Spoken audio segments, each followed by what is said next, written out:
and welcome to episode 3 of Samwise, an advice podcast in which I, Sam, try to answer any and all of life's questions using the wisdom contained within Peter Jackson's Lord of the Rings trilogy, including the special features. Before we get to questions today, I want to talk a little bit about the fall of Gondor. The White City of Minas Tirith was home to the steward, Denethor, father to Boromir and Faramir. This is a man so insecure and so hungry for temporary power that he was willing to let his city and his country fall, rather than give up his title or help others.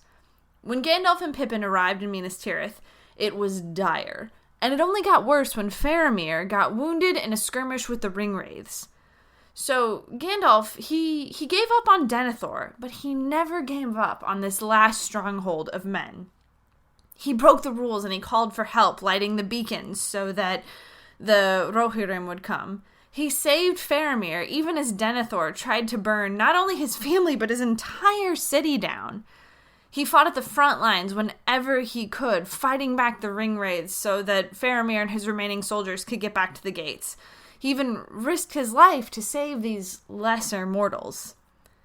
Sometimes it's easy to look around and feel like perhaps our species has doomed itself. We are also men, and we are also on the verge of destruction, with things like climate change and inequality and sexual assault and political strife and dropping sperm counts, according to that article I read in GQ, and whatever else has been on my mind. And while I can't stop the Denethors of this world, the insecure people who grasp for power rather than long-term solutions, they can only be stopped by fire and heights. We can fight for our little corners of the world. Like Pippin, we can speak up when we see people being harmed in the same way that he spoke up for Faramir. We can fight alongside our friends, even when it seems futile. We can be like Gandalf and break the stupid rules that uphold traditions that no longer serve us in favor of kindness and compassion and connection. Don't let these tiny men grasping at fake power steal your hope or your humanity. Press on, my friends. And now to questions.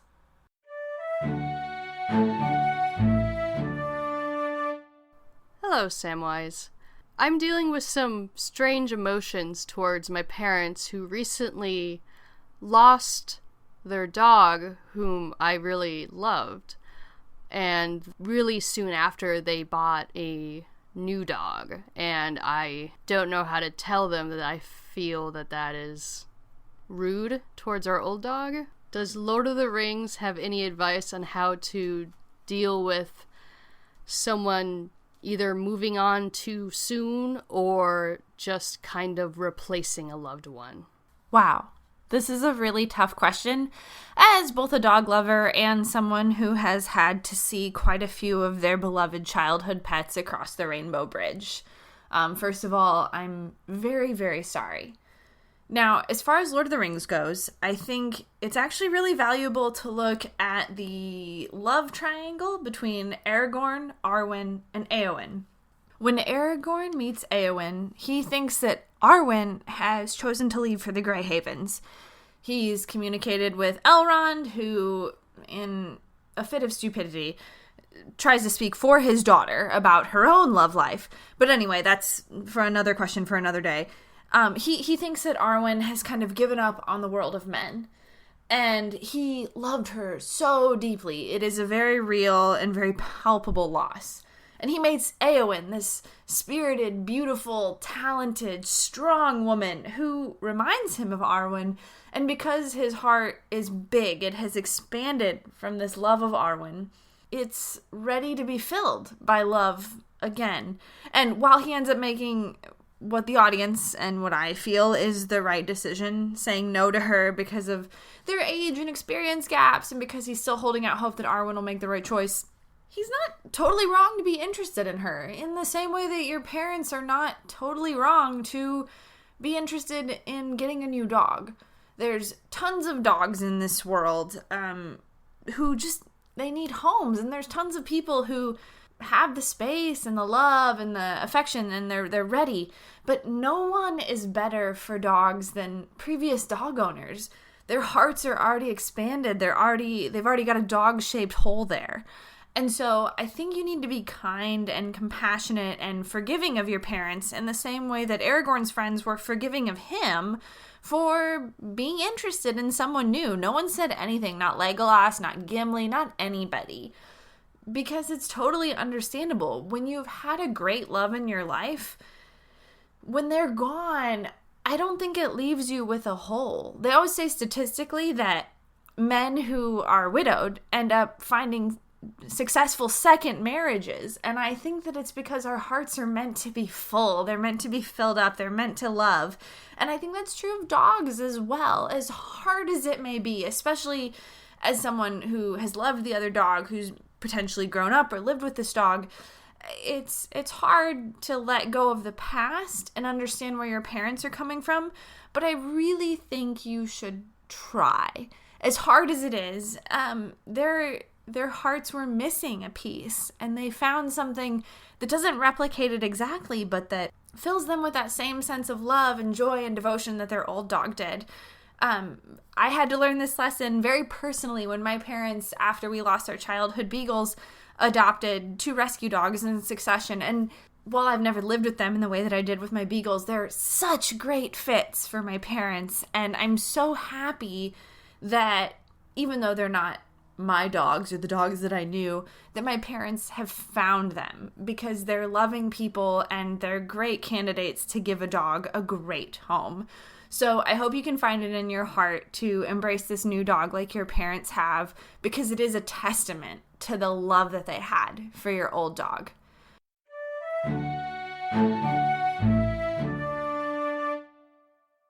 Hey, Sam, when do you think you'd be ready to have a pet? Like, what is a good time, or what should you look for if you are thinking about getting a pet or a child? Wow, that question took a hard left from pet to child, but there are, I guess, some commonalities to making really big decisions about bringing different types of life into your future. And to answer those questions, it's really helpful to look for Arwen in The Lord of the Rings when she's on the road to the Grey Havens and has a vision of her and Aragorn's child that could have been or could still be if she makes the choice to stay behind and embrace the world of men. Elrond already saw this vision because some elves are gifted with foresight, and she kind of knew this, and she realized her dad had kind of done her dirty and not given her the most informed decision. So she decides to invest in the future and to invest in the idea of this child with Aragorn. She goes back to Gondor, she inspires him, and they begin fighting for the future, knowing that not only is the kind of larger concept of humanity at stake, but their own flesh and blood. And while that's obviously a huge decision and one that shouldn't be taken lightly in the same way that having a child shouldn't be taken lightly, I also think that people should kind of consider that level of gravitas when considering a pet. It isn't a small responsibility, and I think you need to consider, do I have the love in my heart? Do I understand that this is a long-term commitment? And do I understand that this is kind of fate of the world level seriousness? I mean, sure, maybe you're not saving the world by adopting a dog. Maybe you're not saving the world by having a kid, but it's going to upset your world in the same way that a cataclysmic event would. It is cataclysmic, and that's okay. So if you're ready for that kind of big life change, if you're ready to give your all for a future that doesn't just include you, that's not just selfish, that doesn't just involve retiring to some dope-ass Grey Havens after taking a dope cruise, then I think you're ready.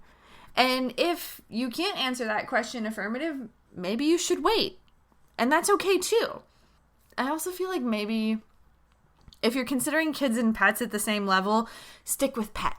Don't go kid.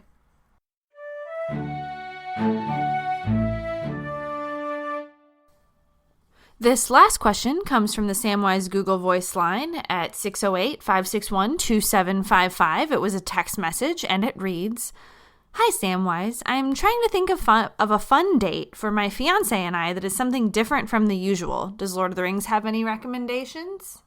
Oh my goodness, does it ever? Some of the moments of levity in The Lord of the Rings, which I would assume levity equals good date because I like fun dates, include fireworks displays a la the kind Gandalf presented in the Shire. So if you know of anyone doing dope, like dragon-themed fireworks displays, take her there. Legolas was the number one hottie in The Lord of the Rings when I was like 14. So if you want to take some cool archery lessons or any other kind of lessons that kind of get you out of your groove, that's always a fun thing to try. Or the best part in Return of the King is clearly when Aragorn leads a horde of ghosts through Minas Tirith and they wipe out everyone, just murdering hordes of orcs and also kind of being creepy. And since it's October, the equivalent of that in our world would be to go see a horror film or go through a haunted house. My own fiance and I are about to head to Not Scary Farm because he loves me in the way that Aragorn loves doling out justice. And I'm really, really excited. So those are my suggestions based on The Lord of the Rings. I hope those work out for you. Good luck.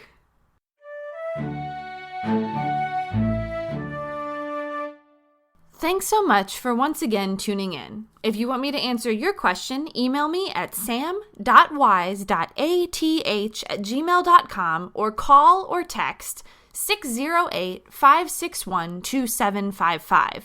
Again, that's sam.wise.ath@gmail.com or 608-561-2755. If you like what you heard, rate and review us on iTunes. The ATH Network also has other podcasts during the week. On Mondays, you can hear Venture Bros, a Venture Brothers podcast. And on Thursdays, you can hear After the Hype, the OG.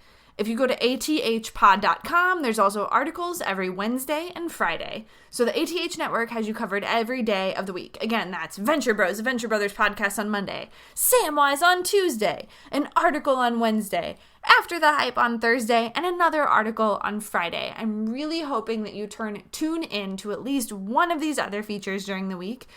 You can also follow me on social media, and by social media, I mean Instagram at SammyJane613, that's SAMIJANE613, or you can follow my dog at Saint Laddi, that's Saint_LADDI on Instagram. Her life is way cooler than mine. She comes to my office and somehow manages to have a better job than me. Otherwise, keep tuning in. We've really loved it, and keep sending me your questions because I love answering those and sharing the wisdom of these movies. Bye!